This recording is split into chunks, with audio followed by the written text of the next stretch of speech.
बाल विद्या मंदिर उच्च माध्यमिक विद्यालय कत्तीपुरा नागौर में आप सबका हार्दिक अभिनंदन। विषय व्यवसाय अध्ययन कक्षा 12th और हम पढ़ रहे हैं अभिप्रेरणा की विचारधारा। सबसे पहली जो विचारधारा जो है वो हमने पढ़ी है अब्राहम एच मास्लो की आवश्यकता क्रमबद्धता की विचारधारा हमने पढ़ी है कि भाई उसमें मनुष्य की जो आवश्यकताएं हैं वो क्रम से नियोजित होती है, क्रम से जीवित होती है और क्रम से ही उन आवश्यकताओं को पूर्ण करना पड़ता है। आज हम पढ़ते हैं हर्ज़बर्ग की द्विघटक विचारधारा। हर्ज़बर्ग की द्विघटक विचारधारा।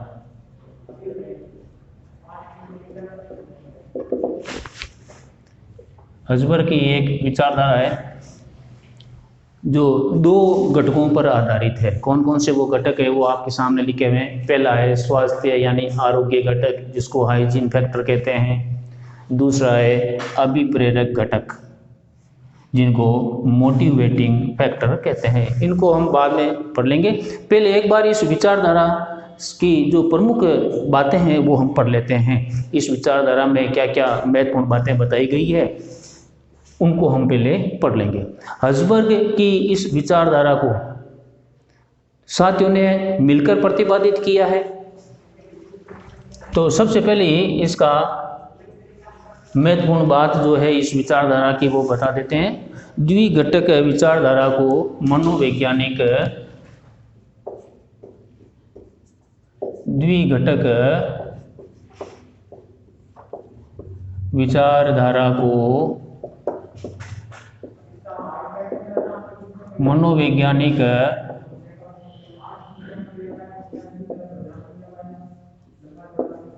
फ्रेडरिक हर्ज़बर्ग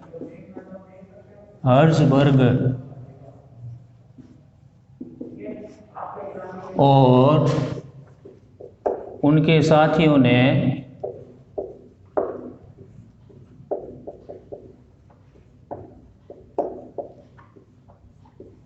प्रतिपादित किया।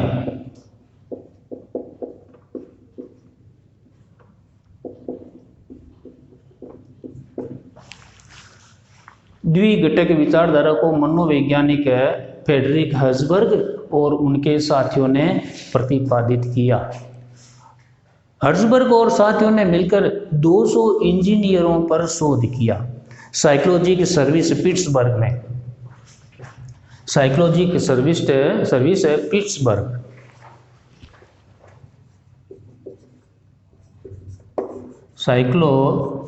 Psychological service Pittsburgh. पिट्सबर्ग एक जगह का नाम है जो रूस में है। इस स्थान पर 200 इंजीनियरों पर 200 इंजीनियरों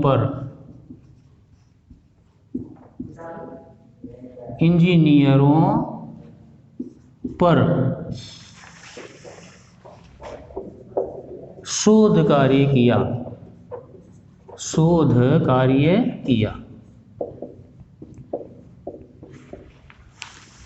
साइकोलॉजिकल सर्विस पिट्सबर्ग में 200 इंजीनियरों पर शोध कार्य किया।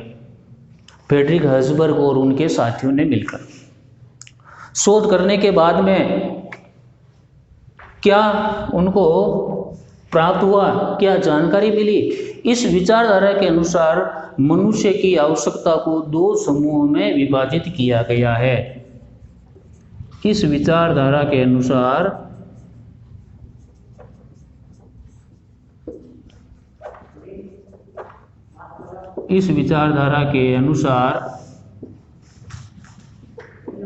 मनुष्य की आवश्यकता को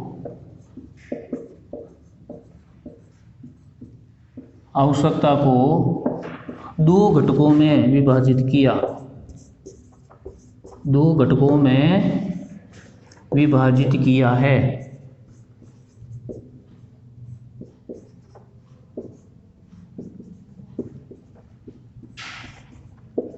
अब वो दो घटक आपको पता है कौन कौन से दो घटक है, स्वास्थ्य आरोग्य घटक और अभिप्रेरक घटक।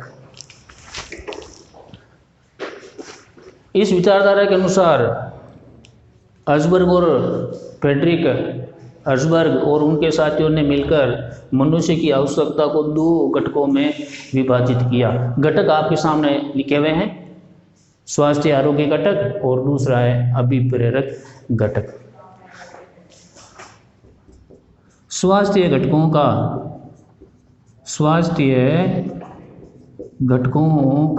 संबंध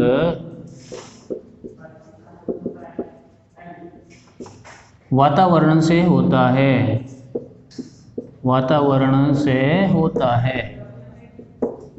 जो स्वास्थ्य आरोग्य घटक है, स्वास्थ्य घटक यानी आरोग्य घटक, उसका संबंध वातावरण से होता है जहाँ पर कर्मचारी काम करते हैं। वातावरण से होता है जहाँ पर कर्मचारी कार्य करते हैं,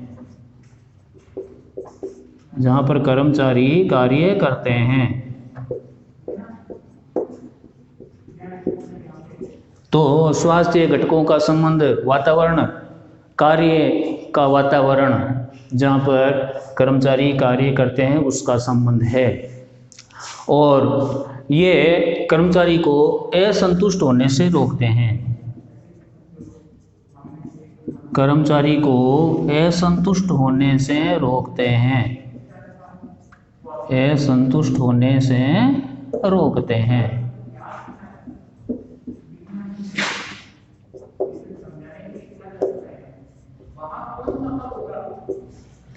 कर्मचारी इन घटकों से संतुष्ट होता है। ये जहाँ पर कर्मचारी कार्य करता है वहाँ के ये घटक है, वहाँ से संबंधित है, संगठन के अंदर के घटक है ये। अभिप्रेरक घटकों की आवश्यकता आरोग्य घटकों के बाद होती है। ये जो अभिप्रेरक घटक है इनकी आवश्यकता इन घटकों के बाद होती है। अभिप्रेरक घटकों की आवश्यकता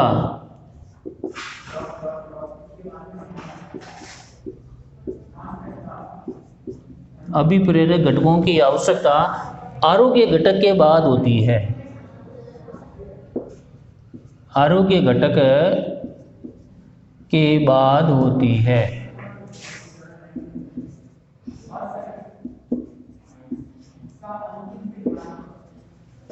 तो इसका मतलब आपको क्या पता चला कि स्वास्थ्य और आरोग्य घटक पहले घटक हैं और अभिप्रेरक घटक दूसरे घटक हैं। इनको प्राथमिक घटक कहते हैं, इनको द्वितीय घटक कहते हैं। यहाँ पर लिखा हुआ है अभिप्रेरक घटकों की आवश्यकता आरोग्य घटक के बाद होती है।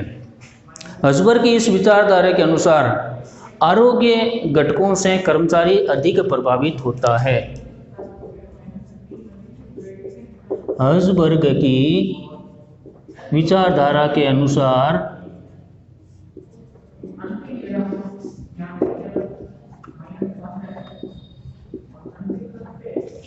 आरोग्य घटकों से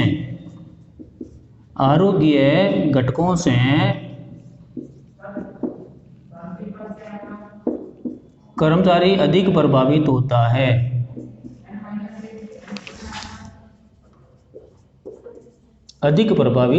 है। ज़्यादा प्रभाव आरोग्य घटकों का पड़ता है। हम कह सकते हैं कि कर्मचारी पर आरोग्य घटकों का प्रभाव ज़्यादा पड़ता है। आरोग्य घटकों से वो संतुष्ट होता है। इस घटक से संस्था में अच्छा वातावरण बन जाता है। आरोग्य घटकों से संगठन में अच्छा वातावरण बन जाता है।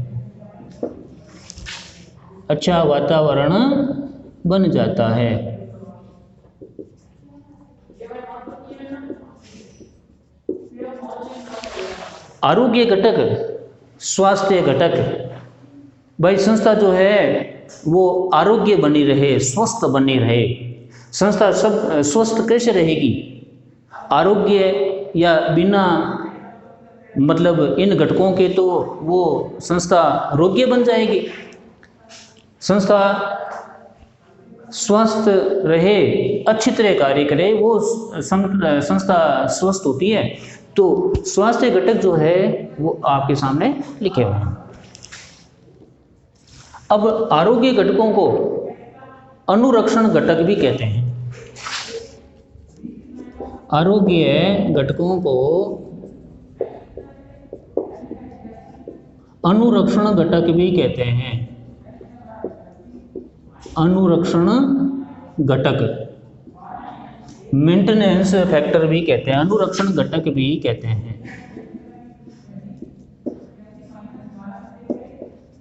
अनुरक्षण घटक का मतलब मेंटेनेंस फैक्टर, मेंटेनेंस करना। मेंटेनेंस, जैसे हम गाड़ियों का मेंटेनेंस करवाते हैं, गाड़ियों को कुछ ठीक करवाते हैं, वैसे ही संस्था में यदि कुछ गड़बड़ हो जाती है तो ये आरोग्य घटक है। इन घटकों से संस्था का मेंटेनेंस किया जाता है, अनुरक्षण किया जाता है। तो अब हम पढ़ लेते हैं जो दो घटक कौन कौन से हैं। सबसे पहला स्वास्थ्य आरोग्य घटक, कार्य करने का वातावरण। संस्था की पॉलिसी, संस्था की क्या नीतियां हैं, संस्था किस नीतियों के अनुसार कार्य कर रही है, संस्था की जो पॉलिसी क्या है, उस पॉलिसी जो है वो स्वास्थ्य घटक में आते हैं। संस्था का प्रशासन, एडमिनिस्ट्रेशन, संस्था के अंदर जो जो अधिकारी है, कर्मचारी है, बड़े अधिकारी है, उन सबको मिलाकर वो संस्था का प्रशासन कहलाता है। संस्था को चलाने वाले कर्मचारी, अधिकारी मिलकर प्रशासन बनता है। वो प्रशासन कैसा है वो भी महत्वपूर्ण घटक में आता है। कार्य करने की दशाएं, वर्क कंडीशन किस प्रकार की है, कार्य करते समय आसपास की जो दशाएं हैं उन दशाओं को भी आरोग्य घटक में शामिल करते हैं। पर्यवेक्षण, सुपरवाइजन, सुपरवाइजर जो होते हैं पर्यवेक्षक, वो कार्य का जांच करते हैं, कार्य को देखते हैं किस तरह सुपरविजन होता है या नहीं होता है, वो पर्यवेक्षण में आता है।